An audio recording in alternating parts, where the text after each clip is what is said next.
Hi everyone, I wanted to show you guys how to fillet a walleye today. I recently learned how to do it myself, a different way than what I had used to been doing. So anyways, I wanted to show you this. So first thing is after I gut a fish, if I don't fillet it that day, I'll put it in a bag of water here.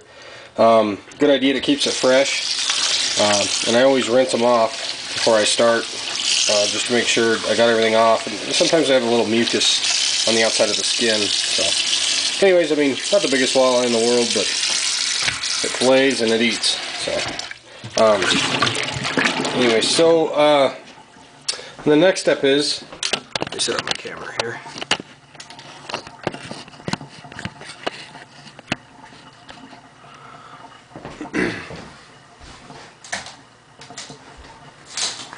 That glare off there.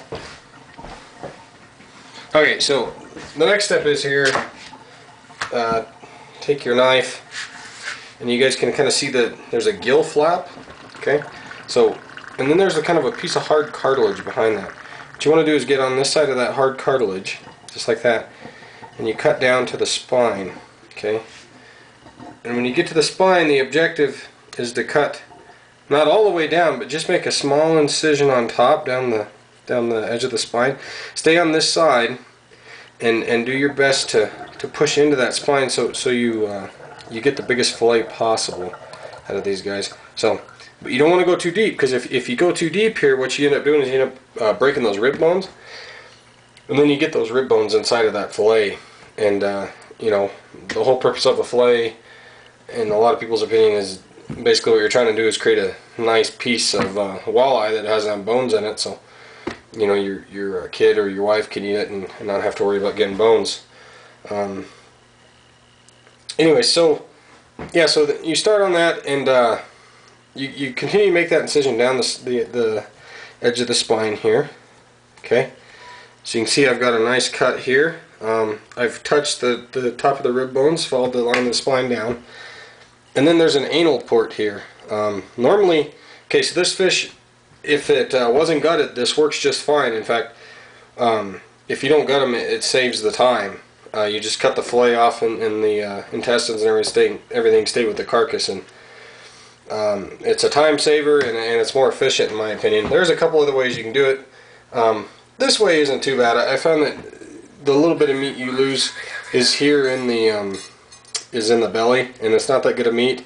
And those little bones in there, there's more bones in that meat than it's worth. So unless of course you want to pick through the meat, like you know that we used to do back in the day. You know, you just butter the fish and throw it on the grill, and you just kind of pick the meat through, and that's fine. I mean, whatever you want to do. I just wanted to share this information. Maybe that can help somebody else out there. So anyway, so yeah, so you come down to where that anal port is there. And what you want to do is you take your knife, and again you follow, make sure you're on the side of the spine, but angle it down as much as you can. See that flex I'm putting on that blade? And then what happens is it pops out down here at the anal port, and you just kind of saw your knife back and forth real. You got to put pressure on it, but again, you don't want to cut into the spine, but you don't want to lose any meat. So you just kind of let the spine be the guide of your knife, and then you come out at the tail just like that. So what you got is you got a nice fillet started here, okay, and then you've got some rib bones here. So the objective now is to take your knife and draw it down the edge of those rib bones until you reach the end of the rib bones. At that point, there's a little more meat you can get off the belly, and then when you start seeing skin, it's time to cut through. So what I'm going to go ahead and show you what I explained here, but make sure to angle your knife down into those bones, but don't cut them. So that's the whole purpose here. And so you just continue to follow those rib bones down, okay? Don't cut the damn things. So, and bigger fish are easier. I know that sounds weird, but I just did a bigger one than this, and it went like a pro was doing it here. Again, I'm an amateur at this. I just learned how to do this, so bear with me. But so yeah, so you just follow those rib bones, and you can kind of come up here and start up here and work down. I've done a few so far now, but So yeah, you get on the edge of that. Again, the whole point is to save as much meat as possible, but leave all the bones. So, okay, and then you can kind of get down to this point here. Okay. Basically, I'm at the end of the rib bones here. Again, you can feel that. And when you start doing this, you'll know what I'm talking about. But so basically, I'm where that skin is now. So you can kind of see all the rib bones here. You can kind of see that skin. So at this point, what you do, kind of lay the fillet out. Just go ahead and finish your cut off those bones there. Okay. So basically, you have all those ribs there, and this is what you come up with. So you can see there's a little bit of meat on those bones, but you know what? You're not going to get much more off of that. A couple things you can do: try to flatten those bones out the best you can, and cut a little bit off. You know, that's about what you're getting back. You know, you can always cook that with the other stuff and have a little sampler while you're cooking. So, you know, it's basically completely clean right there. So, and here's what you're left with. Here's that belly meat. Again, here's your chance to save it if you want it. Not much you can do with it, but this is your chance here. So, what you do is, I start at the tail. I assume you could start up there at the front of the fillet, but I'll start here. And you kind of take the knife and you angle it down. You start into that skin. Okay, and your knife is your guide here, so you just work it back and forth. And this is basically with any fish. I mean, I've been doing this part for a while with other fish, but you just work it back and forth, and you just kind of pull on that skin and push down with your knife.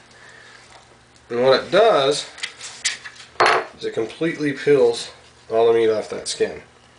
So you have like a nice, you know, piece of walleye skin.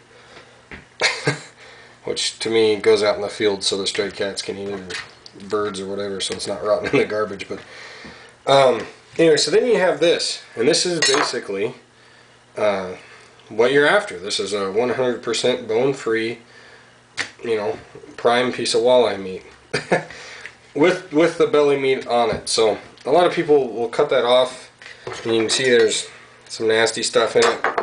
I don't know what that is. It's probably just fat, I think, but you know what? I'm not that picky, and walleye tastes great as it is anyway, so I'm just going to throw that on the pile here with the other fillets just like that. So, okay, so the other side is basically the exact same as the first side. The only difference is things are a little off balance because you got half the fish missing now. So it sits at a different angle, and it's not as stout to push up against. So if your knife isn't sharp like mine isn't, it makes it a little more difficult. But so again, same incision. There's that gill flap, there's that piece of cartilage. Same incision, okay, to the spine. You work your knife down the spine on this side. Don't go to the other side, okay? And the spine's going to fall away because really there ain't nothing on the back side of it now. So again, you know, just same kind of cut. You're not going to be able to see the anal port now, but you kind of have this other cut to follow from the other side that you can look at. So again, and I'm going to have to do this left-handed to show you, but I'll cut down that spine a little further here. So keep that fin. I mean, the fin is obviously a good line, or a good landmark, if you will, for where the spine is. So anyway, so yeah, so then I take my knife again and I come out at that anal port and I push this fin down right there. Okay, I'm pushing that down, and I'm watching my knife on this side to make absolutely sure I'm not going to cut that spine and end up having to dig the spine out of this fillet, because that's not what I want to do. So again, same thing, right off the end of the tail.